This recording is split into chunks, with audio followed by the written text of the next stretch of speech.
Hello everybody and welcome! 10 years ago I decided to make videos on YouTube. And just like probably everyone else who did, things were a lot sketchier in those first days. Hello everybody and welcome to my space shuttle. Sheesh!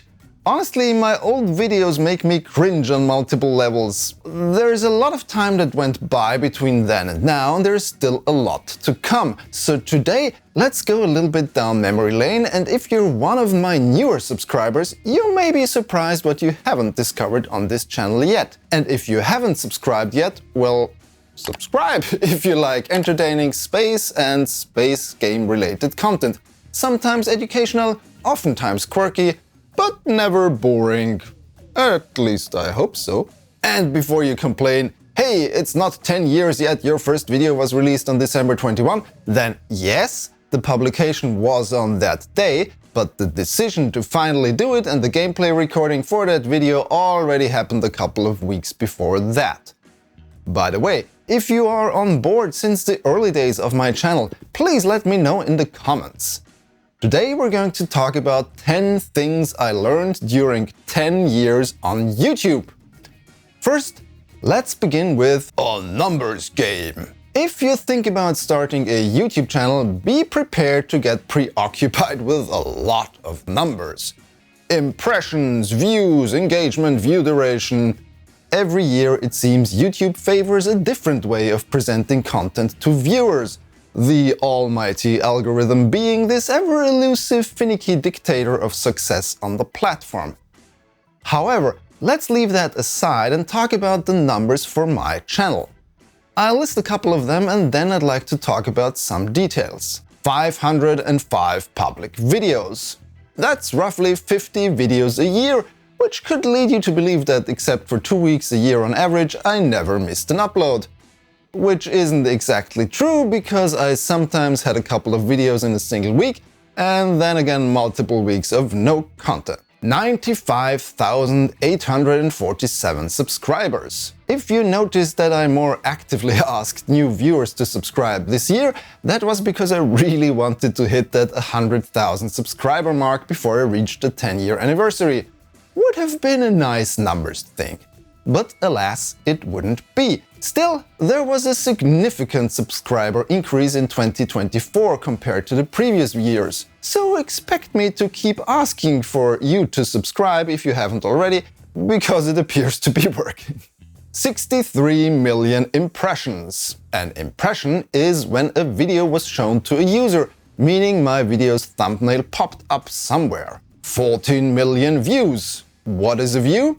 A view is when someone actually clicks on a video and starts watching it. 1 million hours watch time. That combined viewing time you gave my channel sums up to more than 114 years.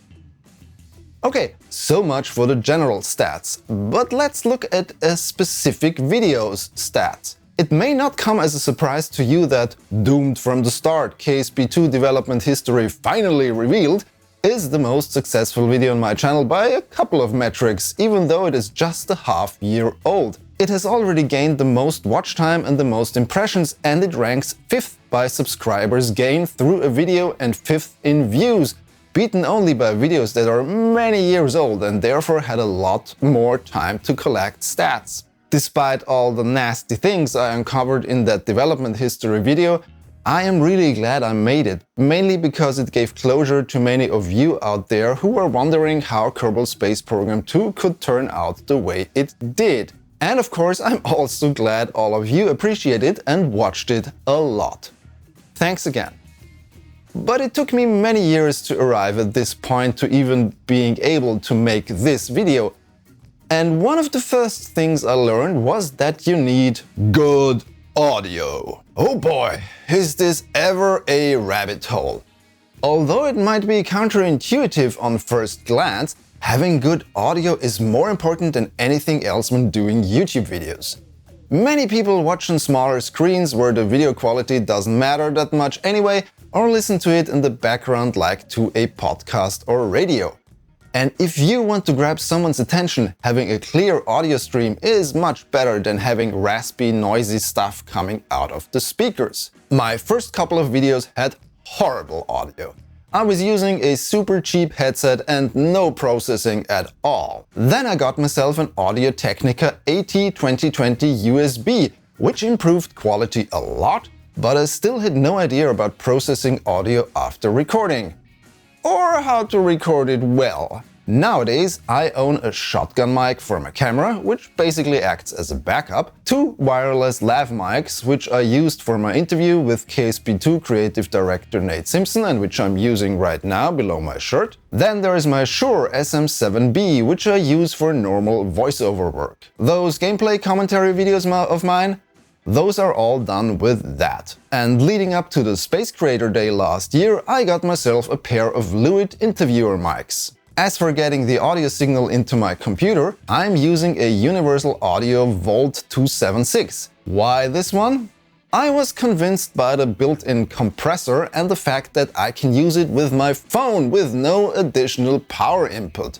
The interview with reserve astronaut Carmen Posnick, the interview with ESA Aerospace and the interview with Nate Simpson were all done plugging that interface into my phone and using an app to record multi-channel WAV files. On my PC, I use Reaper as my digital audio workstation, or DAW, which I also use for recording guitar and keyboard. My current workflow is recording audio into Reaper and then using the NoiseGate and iZotope RX11 plugins to get rid of unwanted breathing sounds. To top it off, I let iZotope VEA take care of shaping the sound. Sometimes it gets a little overboard with boosting the signal, which then results in some clipping, but mostly it works well. This has significantly sped up my post-processing workflow. Can you believe not so long ago I manually edited out breathing sounds? Yeah, imagine doing that for a 20-minute recording. Wouldn't it be ironic if I messed up the audio for this video? Anyway, enough about our ears, let's talk about another organ, our eyes. So, let there be light. Marketing for camera companies out there will tell you that you need X amount of megapixels, AI enhancement, a gazillion frames per second and whatnot so that you buy their latest models for a lot of money. Honestly, you're probably going to be fine with what you already have. Your phone. Even a potato of a camera can make great images if the lighting is right. So before you invest in a new camera, you should rather invest in better lighting. Listen to me go on about lighting when in fact the first dedicated light I bought was this LED ring light for less than $100 in 2023. Up until then my talking head videos were lighted by this! A room lamp. Yep, that was my professional YouTuber setup for many years. I should have shelled out the cash for this light a lot sooner, it's much easier to set up and made my workflow a lot quicker. So yeah, get some good lighting, then you can think about upgrading your camera.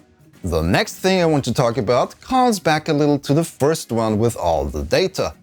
But if you want to do YouTube videos, make sure you don't compare too much. When I started out, the KSP YouTube community was rather small.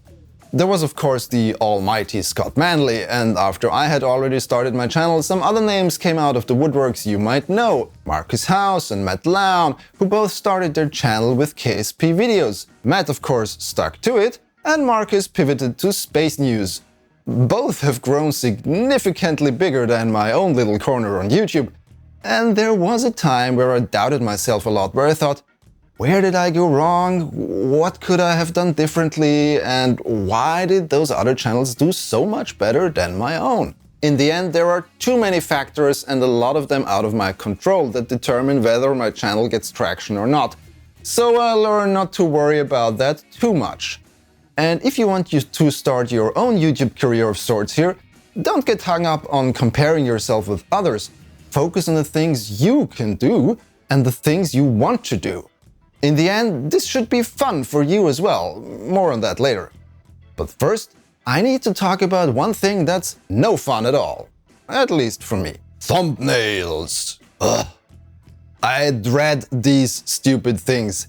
Every video's success stands or falls with the quality of the thumbnail. No, let me correct that. Not the quality, the clickability of the thumbnail. You can do the highest quality content, you can perform the craziest mission in Kerbal Space Program, you can do the most mind-boggling deep dive into any topic. If your thumbnail does not trigger a clicking response in the lizard brain reflexes of YouTube users, your video will tank in the first couple of hours. And if it does, the algorithm will no longer show it to new people, and then it basically will die a slow death. By now, I'm somewhat proficient with Photoshop, but by far no expert. Matt Lound, for instance, has a lot more skill in that regard, and he also has a better feel for which thumbnail works and which doesn't. He coached me for the one on my KSP2 development history video, and I am sure his input on that was a big part of that video's success, so thanks, Matt! Another thing that is expected of creators nowadays, which I have mixed feelings about, is social media. I love it and I hate it. I have made wonderful connections through it. It is a great way to get your content out there, but it is also a cesspool of hate, a recipe for misunderstanding and division, a constant source of misery. In private conversations, I tend to call it social cancer instead of social media. The bigger one of these platforms grow, the more they try to sequester users from other platforms, trying to capture every bit of attention to remain on their own side, so they can sell your personal and behavioral data to the highest bidder. And this is where it gets ugly for us creators, because links to where our content lives, which for us YouTubers is outside of that social media platform, will be downgraded by the platform's algorithm. This has been proven time and time again, and the former Twitter by now is one of the worst offenders. It's also one of the reasons I have decided to quit Facebook completely. For years, people have stolen YouTube videos and re-uploaded them to Facebook videos, with the social network not as much as batting an eye if you reported those videos and deliberately making it harder over time to report them at all. The state of commercial social media is why I would prefer people to switch over to Mastodon, since it is the only decentralized open source social media platform. But I guess Blue Sky is the newest rising star in the social media horizon right now. I wish I could leave Twitter, but as long as SpaceX will stay there, and they will as long as Elon Musk is in control of both, the space community will not leave Twitter. And yes, many of my fellow creators are disgusted with Musk's behavior and what he did to the platform, but will not leave Twitter because they rely on it to receive news about Starship development, etc. I understand that. But what makes me sad is when I see younger creators believing that the way the internet is now is how it is supposed to be. For me, who started his online life in the 1990s with forums, message boards, and real communities where profit, engagement, clickbait, and algorithms controlling what you see were not even thought of, the current state of the internet is sometimes depressing. Granted, in many ways it was much more cumbersome experience back in the early days. But in many other ways, we had a lot more liberty back then. And Google was actually working as a search engine and not as an ad-serving machine. Listen to this old man yelling at clouds. Time to switch it up for Skibidi Boomer! Yeah, bro, it's your boy SC in the hat! Again! Sorry for that. I just think I'm getting old and growing more and more out of touch. Every time I get on one of the more popular Discord servers, I encounter language patterns I no longer understand. Remember when Pog or Poggers was everywhere? I never got it, I never liked it, and even though I used it in the title of this segment, I have no clue what Skibidi even means. I never was into meme culture that much, so I feel there is this growing disconnect between myself and what I observe in trends people follow nowadays. And by the way, I'm not a boomer, I'm Generation X, but I may have yelled at a few clouds in my lifetime. But yeah, seeing creators who are half my age earning twice my yearly salary per month talking gibberish while acting like what I would consider a crazy person would, makes me question how long I will really have a place as a creator on the internet, or a chance to grow my audience. Well, good thing I like my day job, because to add on to this, I suck at monetization. Out of 505 videos, I had only one video so far that was sponsored. It was a video about KSP2 mods and the sponsor was Juno New Origins. I just cannot sell stuff I don't stand behind. Which is why I quit a telemarketing job after 2 days many years ago. And Juno is great! It's similar but different to Kerbal Space Program, and I would recommend it any time of the day, especially if you're into tweaking and tinkering thanks to its many procedural parts and settings. The people behind the game are a small studio, and I hope their sponsorship of my video didn't cut too much into their budget. I also don't have any merchandise. I mean, I have ideas for merch, but I never got around to realizing them. See also me not being good at Photoshop. But mainly I just don't have the time nowadays with all the other things going on in my life to take care of this as well. But yeah, ShadowZone merch, like a coffee mug with "fill it up again" or something on it. Would this be something you're interested in? Let me know in the comments. We're almost done now. Just 2 more things to talk about. And one of it kind of saved my sanity. Finding the fun. There was a time when I was almost desperate to release content for content's sake. Like, I felt bad not putting out a video every week, no matter the quality. But as I said earlier, I already have a job. This here should be fun. And looking through my old catalog, I realized I don't want to do this to please any algorithm or stick to a schedule by force. Sure, the goal remains to have a steady output, but not for output's sake. I have a bunch of video ideas in my backlog that I want to do. For instance, a couple of new Rocket Rumble episodes. Then how Starship's future flight plan is almost a carbon copy of a crazy Soviet moon mission idea. And of course, I'm still working on that interview with Dean Hall, CEO of RocketWorks, the studio currently developing Kitten's space agency. And I want to look at other space simulation games in more detail. Some of my favorite memories for myself on this channel are the big KSP exploration missions. Journey to Jewel, Ozymandias and Invictus. And also the weird and quirky creations like the mini shuttle or that monster rover with a rocket hammer. I truly hope I can find a game where I can do similar stuff. Maybe it will be Juno, maybe KSA once it is playable, maybe something else. Whatever it will be, I will tell the most important part of all of this. You! Sorry, I didn't mean to startle you, but yes, you are a big reason why I keep doing this after 10 years. If people wouldn't watch my videos, I probably would have stopped bothering. And even though the amount of comments can be overwhelming at some point, I read all of them and I try to react to as many of them as I can. I may be the person in front of the camera, but this has always been a conversation because through your direct feedback via comments or your indirect feedback by watching or not watching my videos, you teach me how to make better content in the future. So thank you for all those conversations we had over the years. And as always, a very special thank you to my YouTube members and my supporters on Patreon. If you really want to express your undying love for this channel, you can support it for just a small amount per month. And if you choose one of the higher tiers, your name will show up here, together with all of these wonderful folks. Thank you so very much. I hope you guys enjoyed this ride as much as I have, and I hope we can reminisce when this channel reaches 20 years on YouTube. Or 30? Will I still be alive by then? Subscribe to find out! If you enjoyed this video, please subscribe to my channel for more and follow me on my social thingies. The links are in the description. Thanks for watching. Goodbye.